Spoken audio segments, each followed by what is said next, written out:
নমস্কার। আমার ছোট ছোট ভাই বোন এবং আমার স্টুডেন্টরা, আশা করছি তোমরা ভগবানের কৃপায় সবাই ভালো রয়েছো। আমরা উচ্চ মাধ্যমিক যারা এবছর দিচ্ছ তাদের জন্য পরপর সমস্ত আর্যাবর্ত বর্ণনম, বনগতা গুহা, গঙ্গা স্তোত্রম অর্থাৎ আমাদের দুটো গদ্যাংশ এবং একটি পদ্যাংশ হয়ে গিয়েছে। সেখান থেকে কি কি শর্ট কোশ্চেন, কি কি বড় কোশ্চেন আসবে এবছর সেগুলো সবই তোমরা জানতে পেরে গেছো। আজকে আমরা আমাদের চতুর্থ যে পদ্যাংশ রয়েছে অর্থাৎ পদ্যের যে দ্বিতীয় পাঠটা রয়েছে শ্রীমদ্ ভগবদ্ গীতা থেকে, সেই অংশটা আজকে আমরা তার 3টে শ্লোক তুলে এনেছি। আমরা সেই শ্লোকের মানে জানবো এবং সেখানে কি বলেছে সেটা জানবো, ব্যাখ্যাগুলো জানবো এবং সেখান থেকে এসিকিউ আর যেগুলো হয় কোশ্চেন, সেই কোশ্চেনগুলো আমরা আজকে দেখে নেব। যথারীতি এইটা শেষ হলে এখান থেকে কি কি কোশ্চেন এবছর আসবে সেটা আমরা বলে দেব। যারা পুরনো তারা তো জানোই, আর যারা নতুন আজকে আমার চ্যানেলটা ভিজিট করছো তাদের উদ্দেশ্য বলবো, যদি সময় মতো অল্প অল্প ধরে ধরে পড়া এবং সাথে এসে কিউ পড়া পেতে চাও, বড় কোশ্চেন পেতে চাও, তাহলে আমার চ্যানেলটাকে অবশ্যই সাবস্ক্রাইব করে নিও। কারণ এই সময় মতো যতটুকুটুকু পড়া দিচ্ছি যদি সেই টাইপের তোমরা পড়তে পারো তাহলে কিন্তু পরীক্ষার সময় তোমাদের এত মানে প্রচুর পড়া বাকি থাকবে না এবং তোমরা পরীক্ষাতে 100% নাম্বার করতে পারবে। তাহলে চলো, আর অল নোটিফিকেশানটাকে করে দেবে, তাহলে যখনই আমি যেইরূপ ভিডিও নিয়ে উপস্থিত হব সময় মতো পেয়ে যাবে। কথা না বাড়িয়ে তাহলে চলো আজকের যে বিষয়টা সে বিষয় সম্পর্কে আমরা জেনে নিই। শ্রীমদ্ ভগবদ্ গীতা কাকে বলে এটা একটু আমাদের জেনে নেওয়া দরকার। শ্রীমদ্ ভগবদ্ গীতা কী আমরা শুনেছি, শ্রীমদ্ ভগবদ্ গীতা কী আমরা জানি। আমাদের হিন্দু ধর্মের একটা শ্রেষ্ঠ ধর্মগ্রন্থ হচ্ছে শ্রীমদ্ ভগবদ্ গীতা। এই শ্রীমদ্ ভগবদ্ গীতা কোথা থেকে এসেছে আমরা জানি।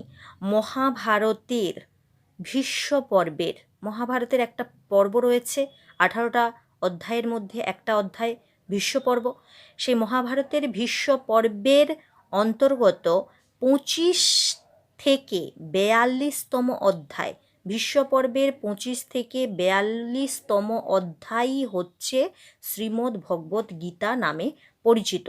এই 28টা অধ্যায় হচ্ছে শ্রীমদ্ ভগবদ্ গীতা নামে পরিচিত। এবার এই শ্রীমদ্ ভগবদ্ গীতা কি, এক কথায় শ্রীমদ্ ভগবদ্ গীতা কি বলা হয়।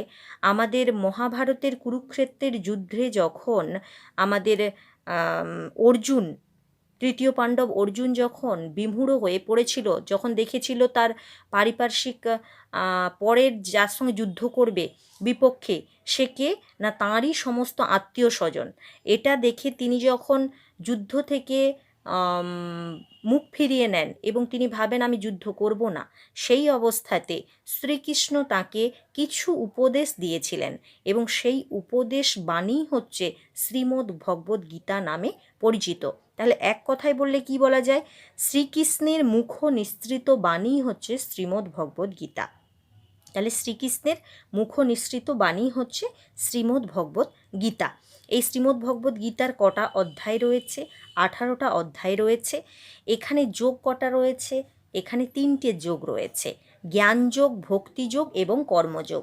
আমাদের পাঠ্য হচ্ছে কর্মযোগ, অর্থাৎ তৃতীয় অধ্যায়টা আমাদের পাঠ্য। সেই তৃতীয় অধ্যায়ের 11টা শ্লোক মাত্র আমাদের পাঠ্য।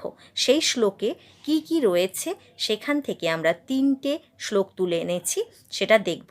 আরেকটা কথা, মহাভারত কে লিখেছেন আমরা সেটা জানি।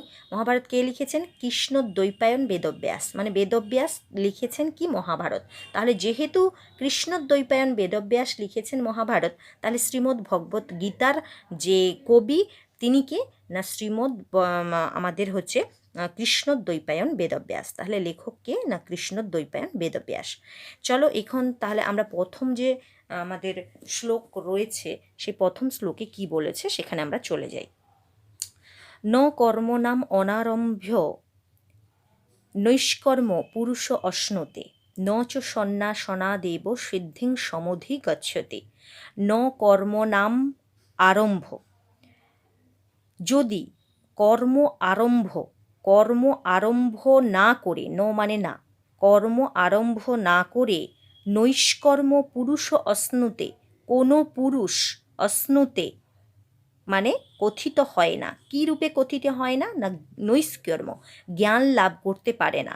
কোনো কর্ম আরম্ভ না করে কোনো পুরুষ মানে মানুষ, কোনো মানুষ জ্ঞান লাভ করতে পারে না। নচ সন্ন্যাসনাদেব, নচ হয় না, কি হয় না?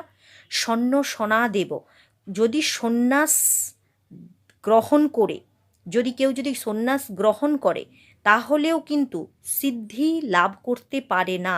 সিদ্ধিঙ্ক ন, সিদ্ধি লাভ করতে পারে না।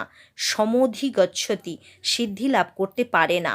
কেন না? প্রত্যহ যদি কর্ম না করে, কেউ যদি বলে যে আমি শুধুমাত্র সন্ন্যাস গ্রহণ করে নিয়েছি এবং সন্ন্যাস গ্রহণের ফলেই আমি সিদ্ধি গ্রহণ করে নিয়েছি, এটা কিন্তু কখনোই হবে না। কারণ সন্ন্যাস গ্রহণ করলেও অনেকের মনে মনে যে ইচ্ছা প্রাপ্তি থেকে যায়, সেগুলোতে কিন্তু কখনোই জ্ঞান বা আমাদের যাকে বলছে মোক্ষ লাভ করা সম্ভব নয়। তাই বলা হয়েছে যে কোনো পুরুষ বা কোনো মানুষ যদি কর্ম না করে তাহলে তার পক্ষে সন্ন্যাস গ্রহণ করলেও সিদ্ধি লাভ করা সম্ভব নয়। পরের শ্লোকে কি বলেছে? নহি কশ্চিৎ ক্ষণমপি জাতু তিষ্ঠত্ব কর্মকৃত। নহি কশ্চিৎ, কেউ কখনো, কশ্চিৎ কখনো, ক্ষণম অপি ক্ষণকাল ও, জাতু তিষ্ঠত্ব কর্মকৃত অকর্মকৃত, তিষ্ঠত্ব থাকতে পারে না অকর্মকৃত, কর্ম না করে তিষ্ঠতি থাকতে পারে না, কোনো ক্ষণমপি কিছু সময়ের জন্যও থাকতে পারে না কর্ম না করে। কশ্চিৎ কখনো, নহি কেউ, জাতু জন্মগ্রহণ করেছে এমন ব্যক্তি, কেউ ক্ষণকালও কি করতে পারে না? না থাকতে পারে না কর্ম না করে। কার্যতে হি অবসহ, কার্যতে যেহেতু, হি অবশ্যই, অবশ্য আমরা বাধ্য হই কর্ম করতে, সকলেই প্রকৃতিজয়ী গুণই, প্রকৃতির গুণের দ্বারা বশবর্তী হয়ে আমরা অবশ্যই কর্ম করতে বাধ্য হই। তার মানে কি বলেছে? কোনো ব্যক্তি সে জন্মগ্রহণ করলে ক্ষণকালও চুপচাপ হয়ে বসে থাকতে পারে না, কারণ তাকে সর্বদা কোনো না কোনো কাজে প্রবৃত্ত হতে হয়। এটাই হচ্ছে প্রকৃতির নিয়ম। প্রকৃতির গুণ রয়েছে, তিনটে গুণের দ্বারা বশবর্তী হয়ে প্রত্যেকটা প্রাণী কিছু না কিছু তাকে করতেই হয়। সেই প্রকৃতির গুণ কি কি? তিনটে গুণ, সত্ত্ব রজতম। এই সত্ত্ব রজতম এই তিনটে গুণের বশবর্তী হয়েই কিন্তু প্রতিটা মানুষ কিন্তু সর্বদা কিছু না কিছু কর্মে ব্যস্ত থাকে। ক্ষণকালও তারা কর্ম না করে কিন্তু বসে থাকতে পারে না। কর্মেন্দ্রিয়াণি সংযম্য য আস্তে মনসা স্মরণ ইন্দ্রিয়ার্থান বিমূঢ়াত্মা মিথ্যাচারহ স উচ্যতে। কর্মেন্দ্রিয়াণি, কর্ম আমরা যেই ইন্দ্রিয়গুলোর দ্বারা কর্ম করে থাকি, সেই কর্মেন্দ্রিয়গুলোকে যদি সংযম্য মানে কি, যদি সংযত করে নেওয়া হয়, কর্মেন্দ্রিয়গুলোকে যদি সংযত করে নেওয়া হয়, সেই কর্মেন্দ্রিয় কি কি? পাঁচটা কর্মেন্দ্রিয় কি কি? বাক, পাদ, পানি, পায়ু, উপস্থ। এইগুলো থেকে আমরা যে কাজ করে থাকি, বাক মানে মুখ, পাদ মানে পা, পানি মানে হাত, উপস্থ এবং উপস্থ মানে জননেন্দ্রিয়, এবং পায়ু মানে মলদ্বার।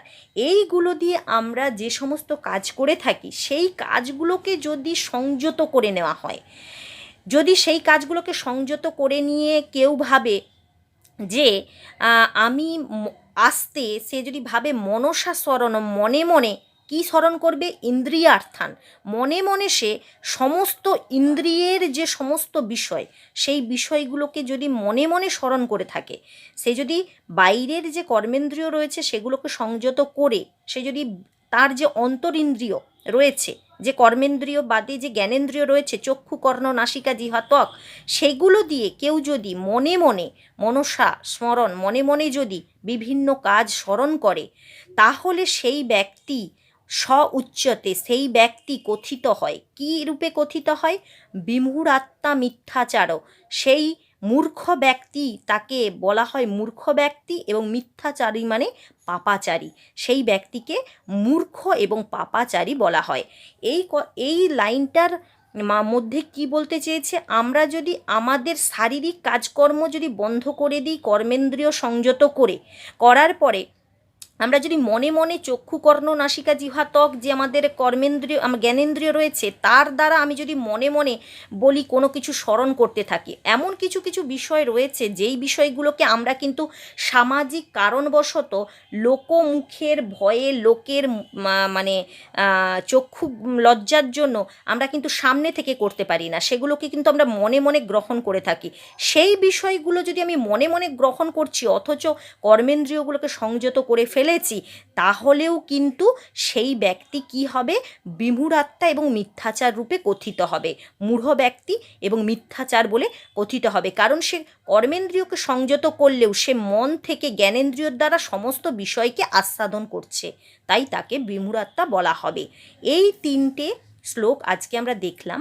এই তিনটে শ্লোক থেকে কি কি শর্ট কোশ্চেন হতে পারে সেগুলো আমরা দেখে নেব। চলো, কি বলেছে প্রথম কোশ্চেন, কি বলেছে, শ্রীমদ্ ভগবদ্ গীতা কি? শ্রীমদ্ ভগবদ্ গীতা কি এক্ষুনি বললাম, ভগবান শ্রীকৃষ্ণের মুখ নিঃসৃত বাণী হচ্ছে শ্রীমদ্ ভগবদ্ গীতা। তোমরা স্টপ করে করে এগুলোকে তুলে নিও।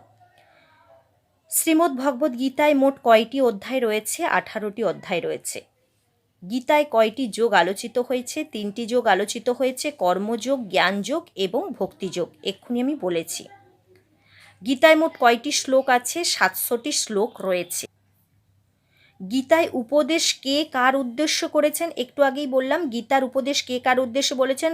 অর্জুন। কি হয়েছিল? অর্জুন যুদ্ধক্ষেত্রে গিয়ে যখন যুদ্ধ করবে না বলে মনস্থির করেছিল, তখন অর্জুনের উদ্দেশ্যে শ্রীকৃষ্ণ কি করেছিলেন না উপদেশ দিয়েছিলেন। তাহলে এখানে গীতা উপদেশ কে কার উদ্দেশ্যে করেছেন? অর্জুনের উদ্দেশ্যে শ্রীকৃষ্ণ গীতার উপদেশ করেছেন। গীতার কোন অধ্যায় আমাদের পাঠ্য? অধ্যায়টির নাম কি? গীতা 3য় অধ্যায় আমাদের পাঠ্য, অধ্যায়ের নাম হচ্ছে কর্মযোগঃ। গীতার অপর নাম কি? গীতার অপর নাম হচ্ছে সপ্তশতী। কেন? কারণ গীতা 700টি শ্লোকের সমন্বয়ে রচিত, তাই গীতাকে সপ্তশতী বলা হয়। তাহলে গীতার অপর নাম সপ্তশতী। গীতার উৎস কি? বিশ্বপর্বের 25 থেকে 42তম অধ্যায় হচ্ছে শ্রীমদ্ ভগবদ্ গীতা। বিশ্বপর্বের 25 থেকে 42তম অধ্যায় হচ্ছে শ্রীমদ্ ভগবদ্ গীতা। নৈষ্কর্ম বলতে কি বোঝায়? নৈষ্কর্ম বলতে বোঝায় মোক্ষ লাভ। নৈষ্কর্ম বলতে বোঝায় মোক্ষ লাভ। প্রকৃতির গুণ কি কি? এক্ষুনি বললাম, সত্য, রজঃ, তমঃ। প্রকৃতির 3টে গুণ, সত্য, রজ, তমঃ। তাহলে ঘুরিয়ে যদি বলে প্রকৃতির কটি গুণ, তাহলে 3টি গুণ। কি কি? সত্য, রজ, তম। প্রত্যেক ব্যক্তি কাজ করতে বাধ্য কেন? কারণ প্রকৃতির নিয়মে প্রত্যেক ব্যক্তিকে কাজ করতে হয়, তাহলে প্রকৃতির নিয়মেই প্রত্যেক ব্যক্তিকে কাজ করতে হয়। শ্রীকৃষ্ণের মতে শ্রেষ্ঠ ব্যক্তি কি? নিষ্কাম কর্মযোগী। যে ব্যক্তি নিষ্কাম অর্থাৎ কামনা বাসনা ছাড়া কোনো কাজ করে থাকে, সেই কর্মযোগী ব্যক্তি হচ্ছে শ্রেষ্ঠ ব্যক্তি। কর্মেন্দ্রিয়গুলো কি কি? এক্ষুনি বলেছিলাম, বাক, পানি, পাত, পায়ু, উপস্থ। পুরুষ অশ্নুতে, এখানে কোন পুরুষের কথা বলা হয়েছে? পুরুষ অশ্নুতে এখানে কোন পুরুষের কথা বলা হয়েছে? 3টে কোশ্চেন, 4টা কোশ্চেন আমি সে পাশে দিয়েছি কারণ এখানে অ্যান্সার লেখার জায়গা ছিল না। আচ্ছা, 4টা কোশ্চেন ছাড়ো। মিথ্যাচারীর সাধারণ অর্থ কি? মিথ্যাচারীর সাধারণ অর্থ হচ্ছে কপটাচারী, দম্ভী এবং পাপাচারী। মিথ্যাচারীর সাধারণ অর্থ হচ্ছে কপটাচারী, যারা কপট কথা বলে, মিথ্যা কথা বলে, দম্ভী এবং পাপাচারী। সকলে কিসের দ্বারা বশীভূত থাকে? প্রকৃতির যে গুণ রয়েছে সেই প্রকৃতির গুণের দ্বারা বশীভূত থাকে। এবার 3টে কোশ্চেন কি কি তুলে নাও। কোশ্চেনগুলোর অ্যান্সার আমি সেখানে দিয়ে দিয়েছি। 14 নম্বর কোশ্চেন, পুরুষ অশ্নুতে এখানে কোন পুরুষের কথা বলা হয়েছে? পুরুষ অশ্নুতে এখানে কোন পুরুষের কথা বলা হয়েছে? অ্যান্সার দেখো, যজ্ঞাদি বিহিত কর্মকারী, যজ্ঞাদি বিহিত কর্মকারী এবং সন্ন্যাসাশ্রম গ্রহণকারী পুরুষের কথা বলা হয়েছে। যে ব্যক্তি যজ্ঞাদি কর্ম করে এবং মন থেকে সত্যি সন্ন্যাস গ্রহণ করে, সেইরূপ ব্যক্তিকে পুরুষ বলে বলা হয়েছে। পরের কোশ্চেন কি? ন কর্মনাম অনারম্ভ্যাৎ, এখানে কোন কর্মের কথা বলা হয়েছে? ন কর্মনাম অনারম্ভ্যাৎ, এখানে কোন কর্মের কথা বলা হয়েছে? এর অ্যান্সার হবে যজ্ঞাদি কর্ম। ন কর্মনাম অনারম্ভাত, এখানে কোন কর্মের কথা বলা হয়েছে? অ্যান্সার হবে যজ্ঞাদি কর্ম। 15 অ্যান্সার দেখো, যজ্ঞাদি ক্রিয়া বা যজ্ঞাদি কর্ম। পরের কোশ্চেন কি বলেছে, ন হি কশ্চিৎ ক্ষণমপি জাতু তিষ্ঠত্ব কর্মকিত। ন হি কশ্চিৎ ক্ষণমপি জাতু তিষ্ঠত্ব কর্মকিত। কেউ কখনো ক্ষণকালও জন্মগ্রহণের পর চুপচাপ বসে থাকতে পারে না কর্ম না করে। এর অর্থ কি? যেটাই বললাম এটাই এর অর্থ। কি বলেছে তাহলে আমরা দেখে নেব, চলো অ্যান্সারটা কি বলেছে। কোশ্চেনটা ভালো করে তুলে নাও। ন হি কশ্চিৎ ক্ষণমপি জাতু তিষ্ঠত্ব কর্মকৃত এর অর্থ কি? কোনো ব্যক্তি কর্ম না করে ক্ষণকালও থাকতে পারে না। কোনো ব্যক্তি কর্ম না করে ক্ষণকালও থাকতে পারে না।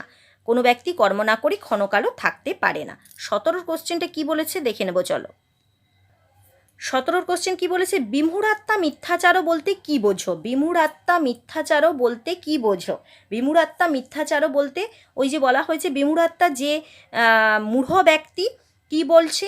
মিথ্যাচার, যারা কপটাচারী, দাম্ভী, পাপাচারী তাদেরকে বলা হয়েছে। তাহলে বিমূঢ়াত্মা মিথ্যাচার বলতে কি বোঝো? অ্যান্সারটা আমরা দেখো। কর্মেন্দ্রিয় সংযত করে যে মনে মনে কি করে বাহ্যিক বিষয়গুলি স্মরণ করে তাকে বিমূঢ়াত্মা বা মিথ্যাচারী বলা হয়। কর্মেন্দ্রিয় সংযত করে, কর্মেন্দ্রিয় মানে কি বাক, পানি, পাদ, পায়ে, উপস্থ, এই কতগুলো কর্মেন্দ্রিয় সংযত করে যারা মনে মনে বাহ্যিক বিষয়গুলি স্মরণ করে তাকে বিমূঢ়াত্মা বা মিথ্যাচারী বলা হয়। এই হলো আমাদের আজকের যে 3টে যে শ্লোক আমরা আলোচনা করলাম সেখান থেকে যে যে এসএকিউ কোশ্চেন হয় সেগুলো আমরা দিয়ে দিলাম। তোমরা ভালো করে ভিডিওকে স্টপ করে করে এগুলো তুলে নিও। আজকে আর ভিডিওটাকে বড় করছি না। চলো, যতক্ষণ আমি নতুন ভিডিও নিয়ে উপস্থিত হচ্ছি ততক্ষণ পর্যন্ত সবাই ভালো থাকবে, সুস্থ থাকবে।